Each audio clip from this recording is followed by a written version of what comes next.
పోరాటాన్ని ఏర్పరిచే దేవుడు. పోరాటంలో పడకుండా తప్పించేవాడు కాదు, మనకు పోరాటములను ఏర్పరిచే దేవుడు మన దేవుడు. అది మనం గుర్తుపెట్టుకోవాల్సిన విషయం. పోరాటములో గెలుపు ఇవ్వటం వేరు, కానీ అందరి ఆశ ఏంటో తెలుసా? అసలు పోరాటాలే లేకుండా చేయి తండ్రి. కానీ అలా కుదరదు. పోరాటము లేకుండా దేవుడు చేయటం కుదరదు. ఖచ్చితంగా నీకు ఎవరికి తగిన పోరాటాన్ని దేవుడు వారికి ఎట్టి పరిస్థితుల్లో ఏర్పరుస్తాడు. విశ్వాసులందరికీ ఇది తప్పదు. దేవుడు తలుచుకుంటే పౌలు చెప్పిన బాధలలో ఒక్కటి కూడా పౌలుకి ఎదురు కాకుండా చెయ్యగలడు. దేవుడు తలుచుకుంటే పౌలు ఎదుర్కొన్న శోధనల్లో ఒక్కటి కూడా అతనికి ఎదురు కాకుండా చెయ్యగలడు. అప్పుడు తిమోతి పత్రిక 4:7 లేచిపోయింది. పోరాటమే లేనప్పుడు మంచి పోరాటం పోరాడి తిని, నా పరుగు కడముట్టించి తిని, నా విశ్వాసము కాపాడుకుంటుని, ఇక మీదట నాకు నీతి కిరీటం అన్న డైలాగే ఉండదు. ఇక కిరీటము కొరకు మనల్ని సిద్ధపరిచే దేవుడు మన దేవుడు. సింహాసనానికి సిద్ధపరిచే దేవుడు. రాచరిక వ్యవస్థలో మనల్ని నాయకులుగా ఉంచగోరిన దేవుడు మన దేవుడు. రారాజు ఆయన తన కుమారులనుగా కుమార్తెలనుగా విశ్వాసమును బట్టి మనల్ని స్వీకరించాడు. స్వీకరించిన వాడు మనకు పోరాటములో అనుభవాలను, విశ్వాస పరీక్షను అనుమతించకుండా దాటిపోనీయడు. అనుభవాలు అందులోనే నేర్పాలి. విశ్వాస పరీక్షలో కూడా అక్కడే మనం పాస్ కావాలి. కాబట్టి పౌలేమో ఏ నామం కోసం కష్టపడుతున్నాడో, ఆ నామం నిమిత్తం ఎన్ని బాధలు పడ్డాడంటే, ఎన్ని తన్నులు తిన్నాడో, ఎన్ని బాధలు పడ్డాడో, ఎన్ని చెరలు అనుభవించాడో అది వర్ణనాతీతం. కానీ ఇవన్నీ పౌలుకు వస్తున్నా రాకుండా దేవుడు ఆపలేదు, కానీ అందులో పౌలు నశించకుండా దేవుడు కాపాడాడు.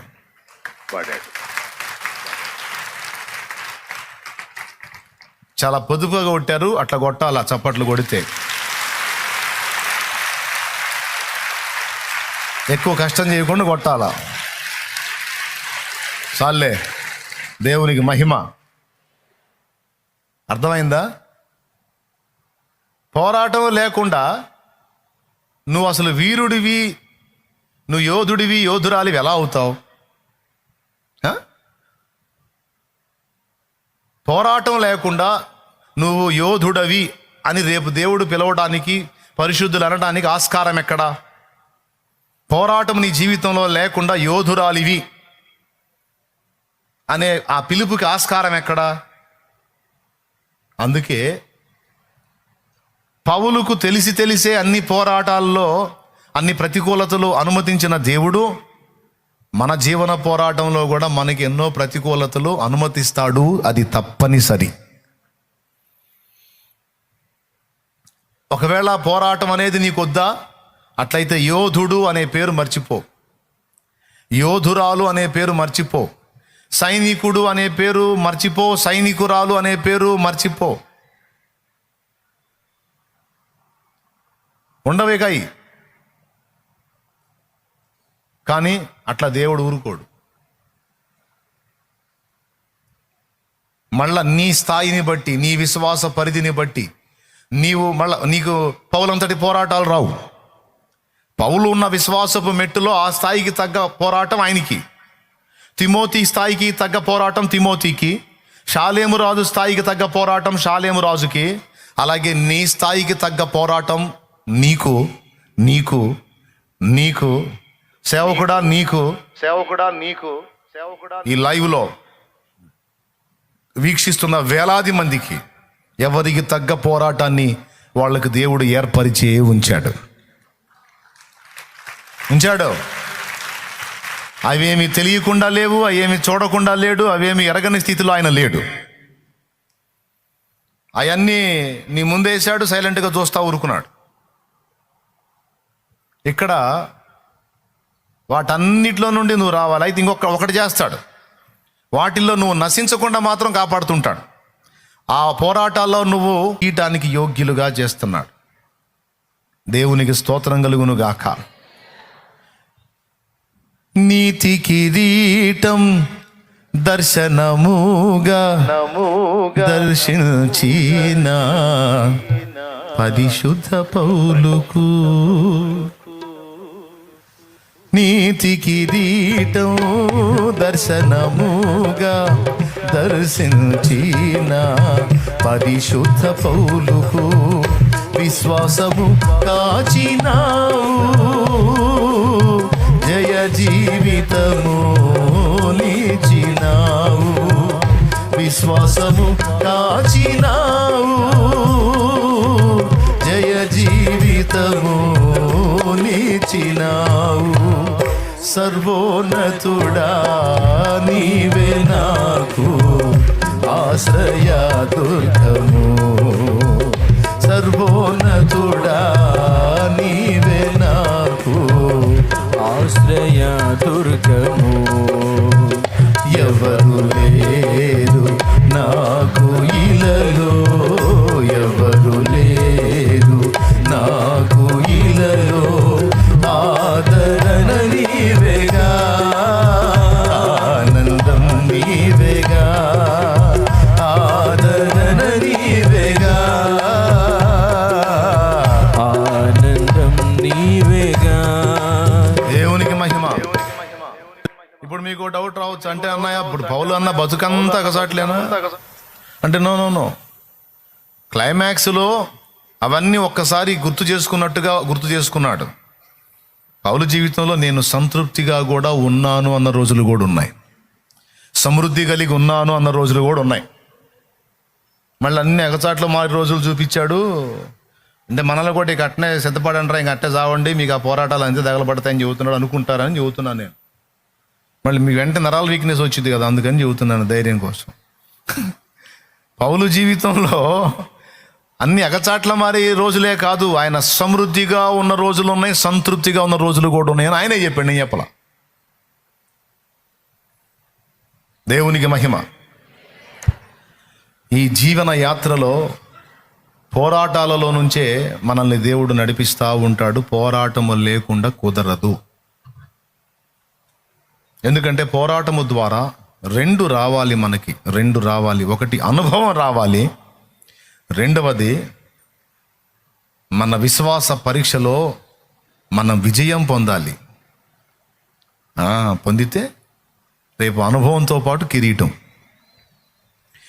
గత 22 సంవత్సరాలు నేను ప్రభువుని తెలుసుకొని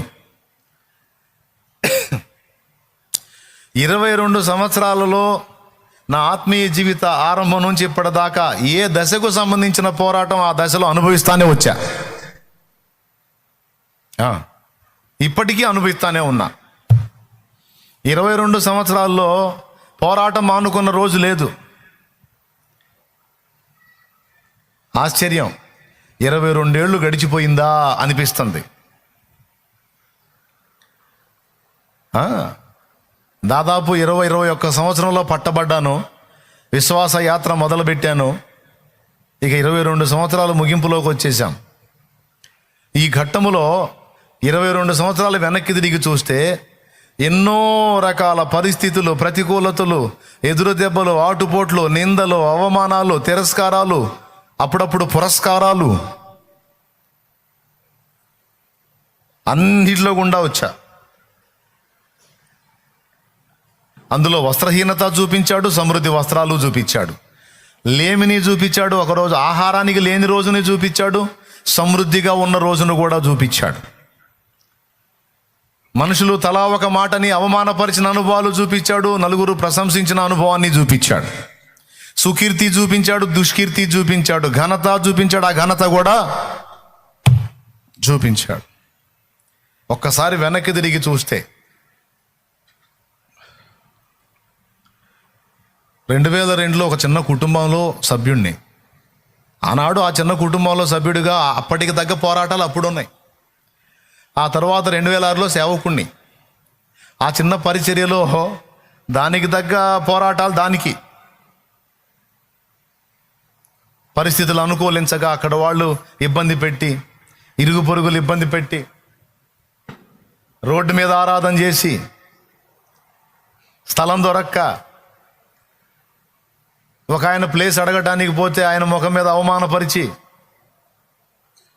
అప్పటికి తగ్గ పోరాడు. ఆ చిన్న పరిచయలో దానికి తగ్గ పోరాడు. అక్కడి నుంచి ఏడకొస్తే ఇక్కడ పోరాటాలు భయంకరమైనవి. ఇక్కడ విచిత్రమైన పోరాటాలు ఎదురైనాయి.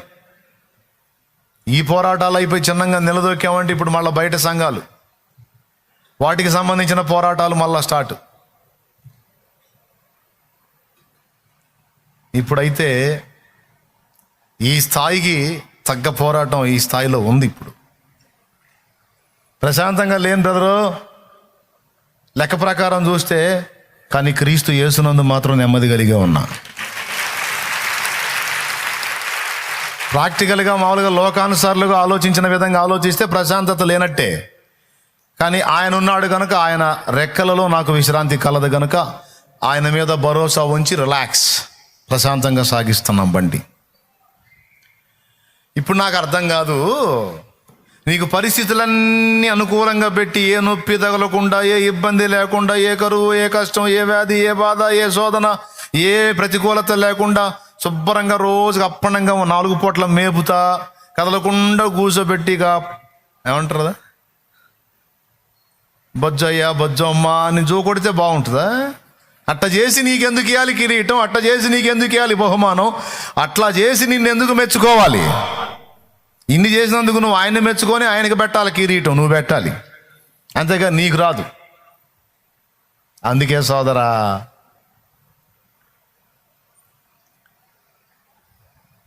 అడుగడుగున పయనంలో అవమానపు హేళనలో నొప్పించే మాటలతో మనసు నలిగి ఉన్నావా? అడుగడుగున పయనంలో అవమానపు హేళనలో నొప్పించే మాటలతో మనసు నలిగి ఉన్నావా? మది నిండిన వేదనను మౌనముగా భరిస్తూ కనుల నిండ కన్నీళ్లతో ప్రభుని చూస్తూ ఉన్నావా? నువ్వు నమ్మిన యేసుడు నిన్ను మరచిపోడెన్నడు. అనుభవాల పాఠం కోసం నిన్ను అప్పగించాడు. పొందే ప్రతి గాయం రూపు మాసిపోయే సమయం సంతోషం ఇక ఆసన్నమాయే. వెతుకుతున్నావా విడుదల దారి కనరాక? పొందే ఈ శ్రమలు నీతో ఉండవు కడదాకా. వెతుకుతున్నావా విడుదల దారి కనరాక? పొందే ఈ శ్రమలు నీతో ఉండవు కడదాకా. అదిగో ప్రియునికేగా నీకై యేసురాక. అదిగో ప్రియునికేగా నీకై యేసురాక. వెతుకుతున్నావా విడుదల దారి కనరాక? ఈ శ్రమలు నీతో ఉండవు కడదాకా. హల్లెలూయా.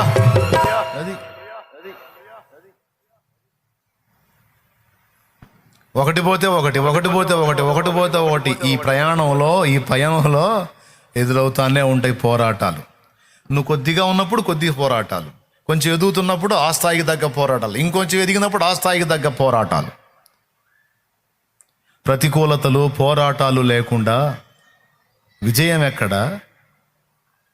అనుభవం ఎక్కడా? కిరీటం ఎక్కడా?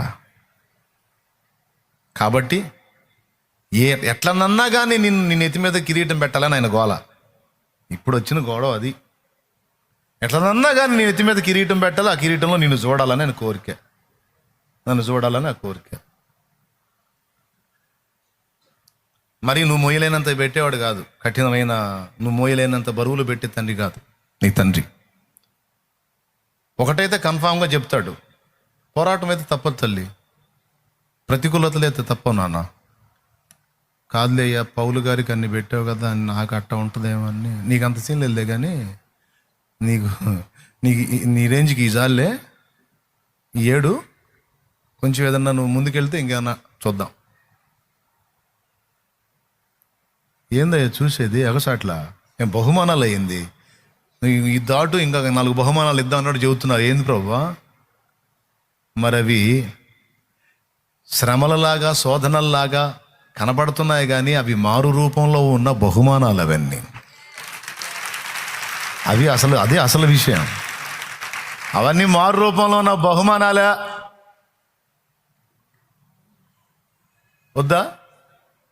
వద్దా నీకు?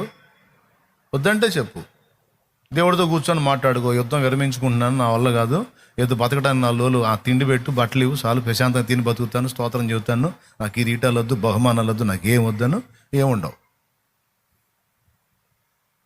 అయినా సరే నచ్చ చెబుతాడు, ఊరుకో తిక్కలాడు, నీకు తెలియదు అట్లా కాదులే అంటాడు. వద్దులే ప్రభు అన్న ఊరుకోడు. తండ్రి ఊరుకుంటాడు. నేను బడికి పోవాలే నాన్న అన్న కూడా వద్దులే, కాదులేరా అని బతిలాడతాడు. వినకపోతే 4 రైలు ఇచ్చాను సరే పంపిస్తాడు. ఎందుకు? ఎట్లనన్నా కానీ నీకు అంత విద్య నేర్పి రేపు నీ ఫ్యూచర్ నువ్వు పదిలంగా ఉండాలని నాన్న కోరికే. ఈ నాన్న బాధ కూడా అదే. దేవునికి మహిమ.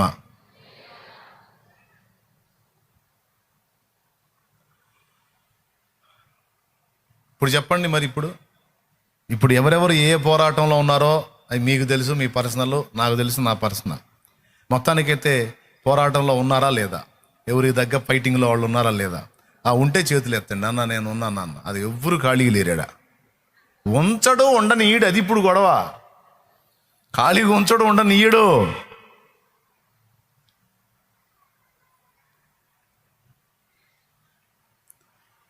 సేవ చేస్తున్నారు మనవాళ్ళు. అన్నీ తీసుకొచ్చి నీకు అనుకూలంగా పెడితే నువ్వు పడిసే పోటే ఉందమ్మాడ. పాస్టర్ గారు ఏమ్మా, మంచి విశ్వాసుల్ని, మంచి ప్రేమ కలిగిన విశ్వాసుల్ని, బాగా సమృద్ధి గల విశ్వాసుల్ని, సౌండ్ విశ్వాసుల్ని, అన్నీ వాళ్లే చూసుకున్న విశ్వాసుల్ని, నీ కారు కొనిపెట్టే విశ్వాసుల్ని, నీకు రైలు కొనిపెట్టే విశ్వాసుల్ని, అన్నీ చేసే విశ్వాసుల్ని, అసలు నీకు ఏ నొప్పి తగలకుండా రథం దిగటం ఎక్కటమే నీ పని, అంతగా చూసే విశ్వాసులు ఇస్తే నీ పోటే ఉందమ్మా, నీ ప్రయాస ఏముందమ్మా, నీ పోరాటం ఏముందమ్మా? అట్లుండదమ్మా. ఒకడిని లైన్ చేస్తుంటే ఇంకొకళ్ళు లెగుతుంటాడు, ఒక ఆమెను సరి చేస్తుంటే ఇంకొక ఆమె తయారవుతుంటుంది. పరిస్థితులు ఉండవు. మందిరం కట్టడానికి ప్రజలు ఉంటారు, స్థలం ఉండదు. కొంతమందికి స్థలం ఉంటుంది, ప్రజలు ఉండరు. చెబుతుంటాం, మారరు. విన్నట్టే ఉంటారు, వాళ్ళు చేసేవాళ్ళు చేస్తుంటారు. మనకు తెలిసినప్పుడే కడుపులో మండిపోతుంటుంది, ఏం చేయాలో అర్థం కాదు. కొడితేనే మళ్ళీ కనపడరేమో. దేవునికి స్తోత్రం. మళ్ళీ మన మీద చెడ్డగా చెప్పుకునేవాళ్ళు. సంఘాల్లో పరిస్థితులు అయ్యి కొంతమంది అట్లా చెప్పుకుంటారు. దేవుడి వల్ల ఏమండి, మీరు ఎవరు అట్లా చెబుతారా నా మీద? ఏమో ఇప్పుడు ఎట్లానే ఫేసులు పెట్టి బాగానే ఉన్నారు, ఇంటికాడ ఏమేమి చెబుతున్నారు ఎవరికి తెలుసు నా మీద? దేవునికి స్తోత్రం. నేనైతే పక్కా చెప్తాను బాబు, సేవ అంటే అన్నీ నీకు వనరుగా పెట్టి, మంచి ఆరోగ్యము, మంచి కుటుంబము, మంచి సంఘము, ఏసీ కారు, మంచి భోగాలు, తళలాడే వస్త్రం, ఇవన్నీ ఉండదు. నువ్వు బాగా పోరాడుతూ ఉంటే ఆరోగ్యం దెబ్బతింటుంది. నాకు ఈ రోగం ఏంది తండ్రి అంటావు నువ్వు, నోరు మూసుకొని పద అంటుంటాడు ఆయన. అసలు ఎవరన్నా ఇంత చాకిరి చేసేవాడికి రోగం పెడతారా? నీ గాయాల్లో స్వస్థత లేదా, నువ్వు నన్ను స్వస్థపరచు, నా కృప నీకు చాలు, నువ్వు పద అంటాడు ఆయన. ప్రతికూలతలు, ఎదురు దెబ్బలు, ఆటుపోట్లు ఊహించలేవు. ఎందుకు ఇలా అయింది, ఎందుకు ఇలా జరుగుతుంది, ఎక్కడ తేడా పడ్డా, నేను బాగానే ఉన్నాను కదా, నాకు ఎందుకు ఇట్లా, ఏం తప్పు చేశానని నాకు ఈ శ్రమ? తప్పేం చేయలేదులే పద, ఇది విశ్వాస పరీక్షలే పద అంటాడు. ఏం విశ్వాస పరీక్ష అంటే ఇంతలో రోగం పెట్టి ఆ రోగంతో నువ్వు సేవ చేయాలంటాడు. మళ్ళీ నువ్వు ప్రార్థన చేస్తే ఎదుటి వాళ్ళకి స్వస్థత వచ్చింది. పిచ్చ కామెడీ అదే. దేవునికి స్తోత్రం. మళ్ళీ నువ్వు చేతులోంచి ప్రార్థన చేయి, వాళ్ళ తగ్గిద్ది. వాళ్ళే వచ్చి చెబుతుంటారు నీ దగ్గరికి వచ్చి, అన్నయ్య మొన్న రిపోర్ట్ తీసుకొని నీ దగ్గరికి వచ్చాను, ఆ రోజు ప్రార్థన చేసావా, మళ్ళీ పోతే రిపోర్ట్ మారిపోయింది అన్నయ్య. దేవునికి స్తోత్రం అమ్మ అని చెప్పి ఇడి తిరిగి నవ్వుకుంటాం. నేను ప్రార్థన చేస్తే నేను చేతులోంచి రిపోర్ట్ మారిపోయింది. మరి నా రిపోర్ట్ ఎందుకు మారట్లేదు?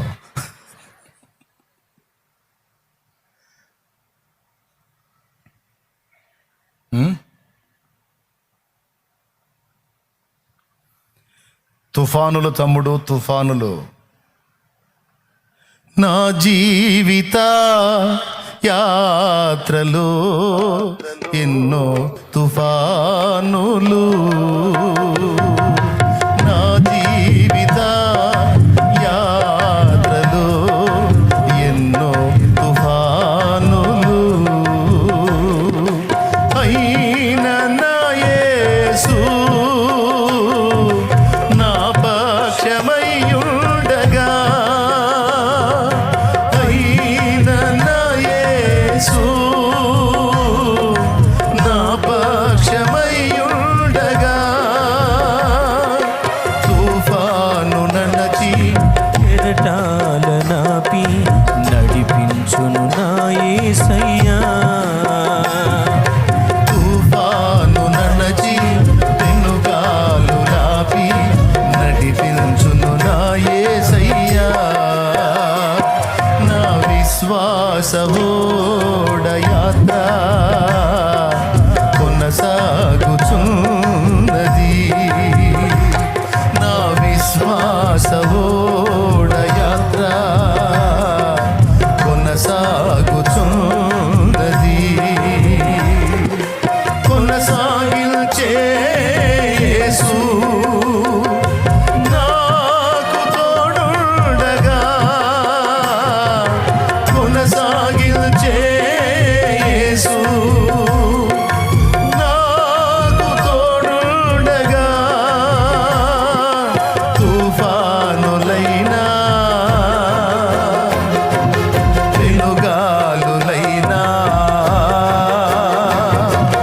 తుఫానులైనా పెనుగాలులైనా ఆపలేవు నా యాత్రను,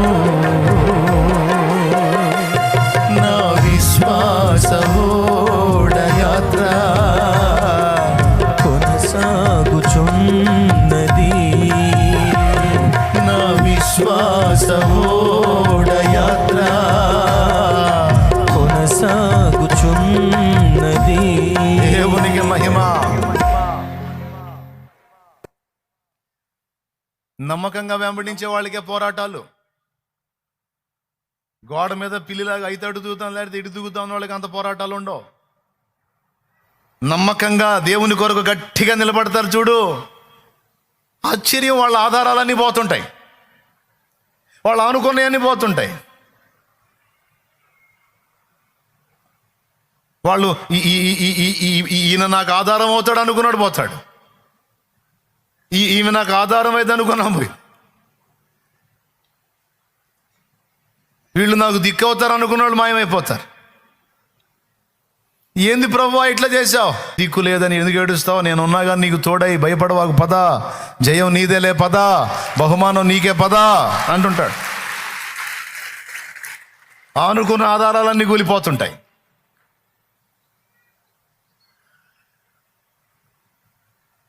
తగలలేదా మీకు అనుభవాలు? ఎదురుగాలేదా? ఏంటి ప్రభా ఈ పరిస్థితుల్లో? Question mark.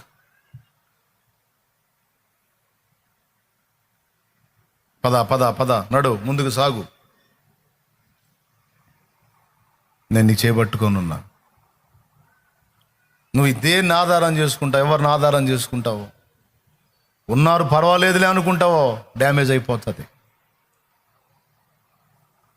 ఒక్కొక్కరికి ఒక్కొక్క టైపు. అందరి అనుభవాలు ఒకే విధంగా ఉండవు.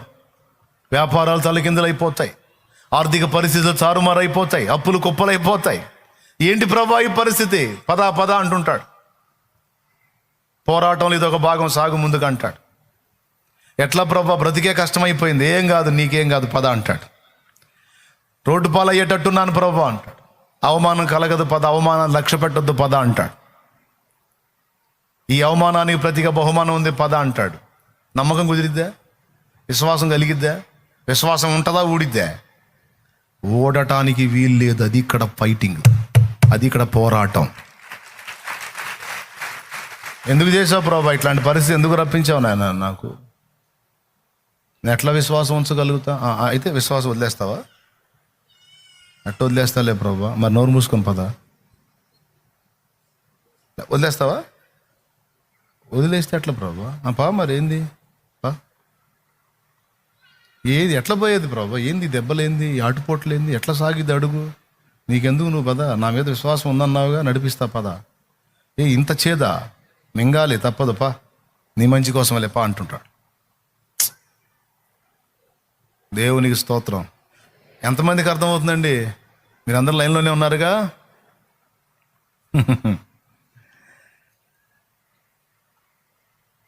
మనం అప్పుడప్పుడు కూర్చొని అడుగుతాం, మన ప్రార్థన అంతా అది ఎక్కువ చేస్తాం. అసలు ఏం లేకుండా చేయి తండ్రి, నీకు వందనాలయ్యా. ఈ పోరాటంలో సమస్యలు = కిరీటం రెండో పక్కన పెడతాడు. ఇదిగో దీనిలాగేమో కిరీటం అనుకోండి, అది రా అబ్బాయి.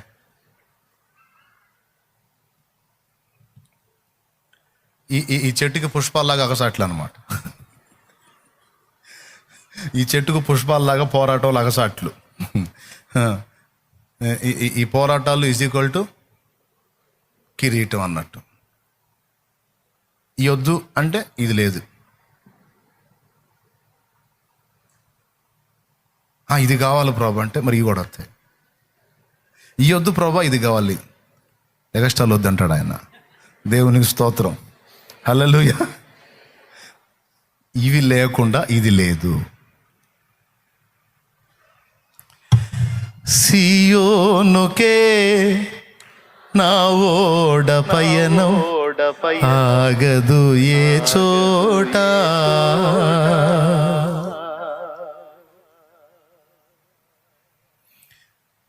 విశ్వాసముతోనే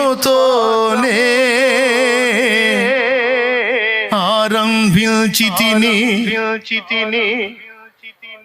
భర్తను కోల్పోయింది ఒక ఆమె, ఇక్కడ కూర్చుంది. ఏం చేశాడు నాకు యేసుప్రభు అని ఎగ్గొట్ల. పోయినోడు అజ్ఞానంతో పోయాడు. నేను ఎందుకు మానుకుంటాను నా ప్రభుని, నాకు యేసు చాలు అనుకొని వచ్చి కూర్చుంది.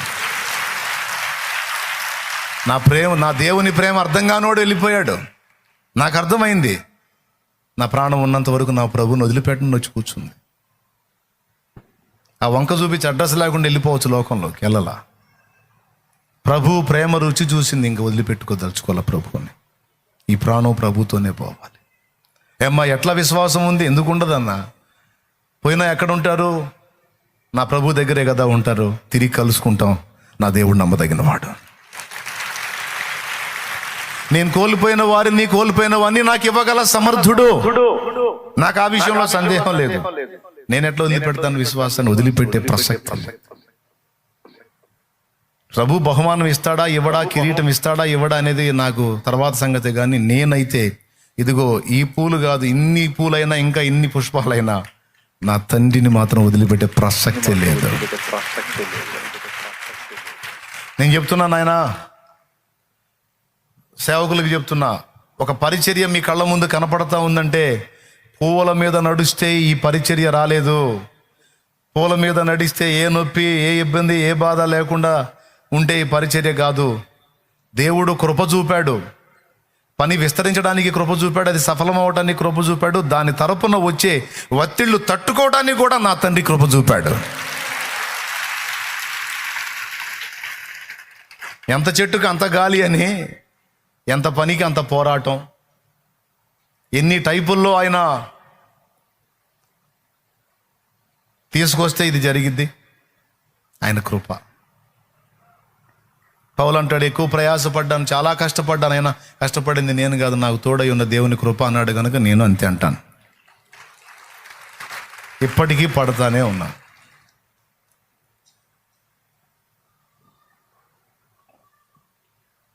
నీ కుటుంబం కోసం ఆరాటపడుతుంటావు, వాళ్ళే నీ మీద రివర్స్ అవుతారు.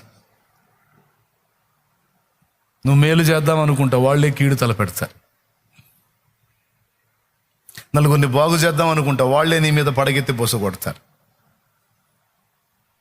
మోషే మీదకి లేచినట్టు, యోసేపు మీదకి లేచినట్టు నీ మీదకి లెగుస్తారు. కదిలితే మోషే మీద ఎగబడ్డారు వాళ్ళు. చూశారుగా మీరు వరుసగా. నిర్గమాకాండం చదవండి, అసలు మోషే స్థానంలో ఉండి చదవండి, ఏడుపు వచ్చింది. పాపం ఆయన బ్రతికే అంకితం చేసుకున్నాడు వాళ్ళకి. కానీ అడుగడుగున ఆయన్ని శోధిస్తూ వచ్చారు వాళ్ళు. పాపం ఎన్నిసార్లు ఏడ్చుకొని ఉంటాడో మోషే. పెట్టిందంతా తింటారు, అన్ని ఇచ్చినన్ని అనుభవిస్తారు, మళ్ళీ బొసగొడతారు లేచి. కృతజ్ఞతాహీనంగా ప్రవర్తిస్తారు. అయినా సరే అలాంటి వ్యక్తుల్ని కూడా మోయాల్సిందే, అలాంటి వ్యక్తుల్ని కూడా మోసుకుంటూ రావాల్సిందే. అంతే, పోరాటం అంతే, తప్పదు. నీకు అన్ని అనుకూలంగా ఉండవు. వడ్డించిన విస్తర్లాగా అన్ని రెడీ చేసి ఉండవు తమ్ముడా. ఒక్కొక్కటి గెలుచుకుంటా రావాలి. దేవునికి స్తోత్రం కలుగును గాక. అయితే ఒక్కటి మాత్రం నిజం, పోరాటంలో నిన్ను ఉంచుతాడు కానీ నీ చెయ్యి మాత్రం వదలడు. నువ్వు ఆయన్ని హత్తుకున్నంత వరకు, ఆయనకి వెళ్ళి చూసినంత వరకు నిన్ను మునిగిపోనీడు. చేయబట్టుకొని నడిపిస్తాడు. ఇందులోనే మళ్ళీ నీకు సంతోషాన్ని ఇస్తాడు, ఇందులోనే మళ్ళీ నీకు సమృద్ధిని ఇస్తాడు, ఇందులోనే మళ్ళీ నీకు ఆదరణ ఇస్తాడు. అవసరమైనప్పుడు ఒకటి అనుమతిస్తూ ఉంటాడు. నిజంగా మీకు అర్థమైందా? పోరాటం లేని సేవ లేదు, పోరాటం లేని విశ్వాస జీవితం లేదు, ఉండబోదు. ఒకవేళ అలా ఉండాలి అనుకుంటే 2 తిమోతి 4:7 తీసేయాలి, 7వ వచనం తీసేయాలి. మంచి పోరాటము పోరాడి తిని. ఏంటి పోరాటం అంటే? అన్నం పెట్టకుండా ఎండగట్టాడు, అయినా సరే అన్నాడు. బట్టలు కూడా లేకుండా దిగంబరిగా నిలబెట్టాడు, అయినా సరే అన్నాడు. దారిని పోయేవాడల్లా తన్నిపోయారు, అయినా సరే అన్నాడు. అవమానంగా మాట్లాడారు, దూషించారు, అయినా సరే